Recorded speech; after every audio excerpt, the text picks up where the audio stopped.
કોને કહેવાય? એક લીલા પાનની જરૂર હોય અને આખી વસંત લઈને આવે તેનું નામ દીકરી. તો દીકરીના પાત્રને આપણે એક પાત્રીય અભિનય દ્વારા નિહાળીએ. એક પાત્રીય અભિનય દીકરી. અમારી શાળાના આચાર્ય શ્રી, ગુરુજનો, ગ્રામજનો તેમજ શાળાના વિદ્યાર્થી ભાઈઓ તથા બહેનોને સાતપડા ગામની દીકરી ગરણિયા અક્ષિતા તરફથી હેતની ચાસણીમાં ઝબોળીને મીઠા મધુર વંદન. આજના શુભ પ્રસંગે મને 2 શબ્દો બોલવાનો મોકો મળ્યો છે, તેથી હું અમારી શાળાને ખૂબ ખૂબ આભારી છું. તેના બદલે આજના અનુરોગો હું મારી કાલી ભાષામાં બાપ દીકરીના સંવાદો વિશે જણાવીશ, જે તમે ધ્યાનથી સાંભળશો એવી હું આશા રાખું છું. એ તમન્ના છે મારી ચાંદ બની ચમકવાની, એ આરઝુ છે મારી ગગનમાં વિહરવાની, એક સ્વપ્ન છે મારું સૂરજની કિરણ બનવાનું, એક ઉમંગ છે મારો આદર્શ દીકરી બનવાનો, એક ઉમંગ છે મારો આદર્શ દીકરી બનવાનો. મિત્રો, દીકરી નાની હોય કે મોટી, કેજીમાં ભણતી હોય કે કોલેજમાં, કુંવારી હોય કે કન્યા, પરંતુ મિત્રો દીકરી દીકરી જ રહે છે.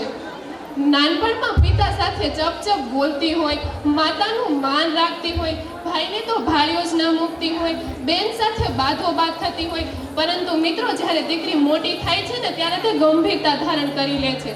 જ્યારે તેને ખબર પડે, લગ્નમાં પીઠી ચોળાતી વખતે સાહેલીઓ સાથે આમ તેમ મલકાતી હોય છે, જ્યારે તેને ખબર પડે કે મારી જાન આ ગામમાંથી આ શેરીમાં આવી ગઈ છે, ત્યારે તેને વિચાર થાય છે કે આ વાલનો દરિયો છોડીને મારે પારકાને પોતાના કરવાના છે.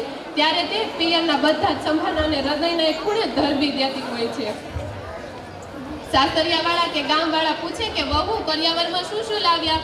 અહીં સ્વાર્થ વગરના સંબંધનો કોઈ વિચાર નથી કરતું. હકીકતમાં તો નવી વહુનું સાસરિયામાં આવવું એ નવા બાળકના જન્મ બરાબર છે.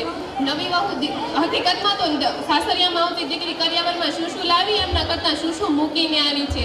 ભાઈ, ભાભી, ઘર, સમાજ આ બધું જ મૂકીને આવી છે. આ વસ્તુનો સમાજમાં જો કોઈ વિચાર કરે ને તો દીકરીના સંસારમાં સુગંધ ભળી જાય.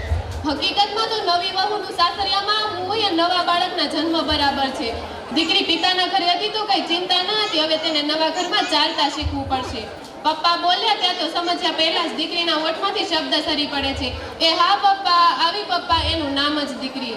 કોઈ વાર પતિ એમ કહે કે તારા પપ્પાને ફોન કરીને ખબર અંદર પૂછી લે, ત્યારે દીકરી રાજી થઈ જાય છે.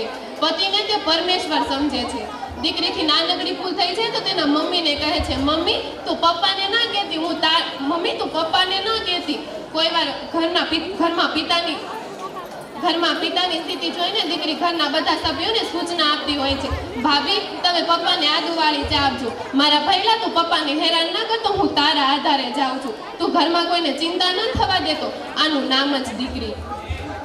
અહીં ઉપસ્થિત ગ્રામજનોને એક મારી નમ્ર વિનંતી છે કે તમે તમારી દીકરીને સાસરીએ બહુ દૂર ના મોકલતા, કેમ કે શિયાળાની કડકડતી ઠંડી હોય, ચોમાસાની મેઘલી રાત હોય ને પિતાના છેલ્લા શ્વાસ હોય, પણ દીકરી પિતાને ચમચી પાણી નથી પીવડાવી શકતી. ત્યારે પિતા એમ કહે છે, મારી દીકરીને તેડાવી લો, મારે એનું મોઢું જોવું છે છેલ્લી વખત.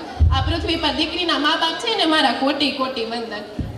કોઈ દીકરીએ એમના પિતા વિશે સરસ કહ્યું છે કે મને મારા પપ્પા કરતાં સાંજ વધારે ગમે છે, કે મને મારા પપ્પા કરતાં સાંજ વધારે ગમે છે, કેમ કે પપ્પા તો ફક્ત રમકડા જ લાવે છે, પણ સાંજ તો મારા પપ્પાને લાવે છે, સાંજ તો મારા પપ્પાને લાવે છે.